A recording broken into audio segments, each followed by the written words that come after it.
السلام علیکم ورحمۃ اللہ وبرکاتہ۔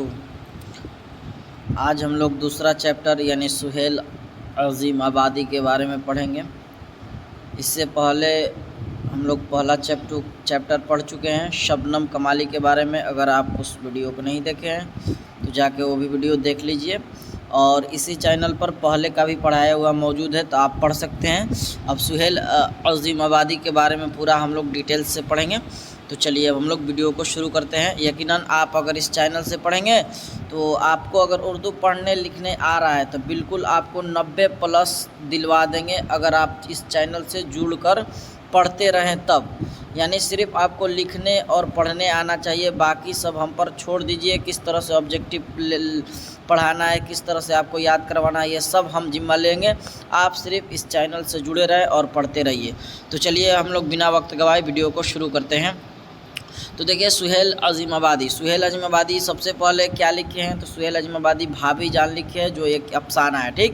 اب ان کے بارے میں پڑھتے ہیں تو دھیان دیجئے۔ سہیل عظیم آبادی کا اصل نام سید مجیب الرحمان ہے۔ یہاں سے سوال آتا ہے سہیل عظیم آبادی کے اصل نام کیا ہے، یا بچپن کا بھی نام پوچھ دیتا ہے تو سید مجیب الرحمان دھیان رہے گا، سید مجیب الرحمان۔ یہ پڑھانے کے بعد پورا ڈیٹیلز بھی آپ کو بغیر دیکھے ہی سمجھا دیں گے، تب آپ کو کہانی کی طرح یاد ہو جائے گا۔ چلیے آگے دیکھتے ہیں ہم لوگ۔ اپنی ابتدائی زندگی میں شاعری بھی کرتے تھے، یعنی ابتدا مطلب شروع میں کیا کرتے تھے، شاعری بھی کرتے تھے، اسی لیے سہیل تخلص کرتے تھے۔ ان کا تخلص کیا ہے، تو تخلص سہیل ہے۔ تخلص کسے کہتے ہیں تو آپ کو بتائے تھے، تخلص جو شاعر اپنے شعر کے آخری میں اپنا مختصر نام استعمال کرتا ہے اسے کیا کہتے ہیں، تخلص۔ تو ان کا تخلص کیا ہے، سہیل ہے، ٹھیک۔ اب آگے دیکھیں، اس طرح ادبی دنیا میں سہیل عظیم آبادی کے نام سے مشہور ہوئے۔ سہیل عظیم آبادی کی پیدائش 1911 میں پٹنہ میں ہوئی۔ سہیل صاحب ایک زمیندار خاندان سے تعلق رکھتے تھے۔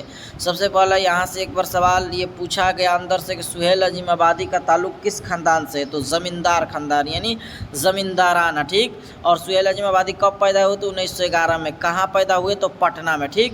آگے دیکھیے، 1 سال کی عمر میں والدہ کا انتقال ہو گیا۔ یہ امپورٹنٹ سوال ہے، یہ پوچھا جاتا ہے کہ سہیل عظیم آبادی کتنے سال کے تھے کہ ان کے والدہ صاحبہ کا انتقال ہو گیا، تو کتنے عمر تھا ان کا، 1 سال، ٹھیک نا، 1 سال ہو گیا۔ اور پرورش نانیہال میں ہوئی، ایک معلم کی سرپرستی میں وہیں ابتدائی تعلیم و تربیت حاصل ہوئی۔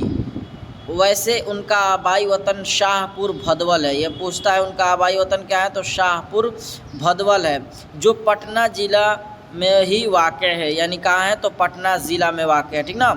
آگے ہم لوگ دیکھتے ہیں، افتاد تباہ کی وجہ سے اعلیٰ تعلیم حاصل نہیں کر سکے ہیں۔ سہیل عظیم آبادی جو ہے اعلیٰ تعلیم حاصل نہیں کر سکے، گرچہ مظفر پور، حیدرآباد اور کلکتہ جیسے علمی مراکز میں قیام پذیر رہے۔ ابتدائی شاعری سے ہی کی، لیکن آگے چل کر افسانہ نگاری کی طرف مائل ہوئے۔ دیکھیے جو امپورٹنٹ ہے وہی آپ کو غور کر کے سمجھائیں گے، ٹھیک نا۔ ان کا خاص جو تھا کردار کیا تھا، افسانہ نگاری کی طرف ہی مائل ہوئے، پھر پیچھے مڑ کر نہیں دیکھا اور بے شمار افسانے لکھے۔ آگے دیکھتے ہیں ہم لوگ، یعنی افسانہ نگار یہ سہیل عظیم آبادی ہے، اور بے شمار افسانے لکھے، جب تک لکھنا شروع کیے پیچھے مڑ کر بھی نہیں دیکھے۔ سہیل عظیم آبادی نے آل انڈیا ریڈیو کی ملازمت اختیار کی۔ یہ امپورٹنٹ ہے اور پوچھا بھی جاتا ہے، سہیل عظیم آبادی نے کس ملازمت کی اختیار کی، ٹھیک نا، تو یہ آل انڈیا ریڈیو کے ملازمت اختیار کی۔ ہو گیا ملازمت یعنی نوکری۔ آگے دیکھیں، اس ملازمت کے سلسلے میں دہلی رہیں، پھر ان کا تبادلہ شری نگر کشمیر ہو گیا، پھر وہ واپس پٹنہ چلے آئے اور ملازمت سے استعفیٰ دے دیا۔ اس سے پہلے صحافت میں بھی مصروف رہے، رسالہ نکالے اور ایک روزنامہ اخبار، ان کا روزنامہ اخبار کا نام کیا ہے، ساتھی، یہ یاد رکھے، اجرا کیا یعنی جاری کیا، ٹھیک نا۔ ساتھی آپ کو یاد رکھنا ہے، ان کا کیا ہے، روزنامہ اخبار۔ آگے چلتے ہیں ہم لوگ، سہیل عظیم آبادی زندگی بھر اردو کی ترویج و اشاعت میں مصروف رہے، چنانچہ انہوں نے چھوٹا ناگپور کے علاقے میں 5-7 برسوں تک اردو کی ترویج و اشاعت کا کام کیا۔ کتنے برس،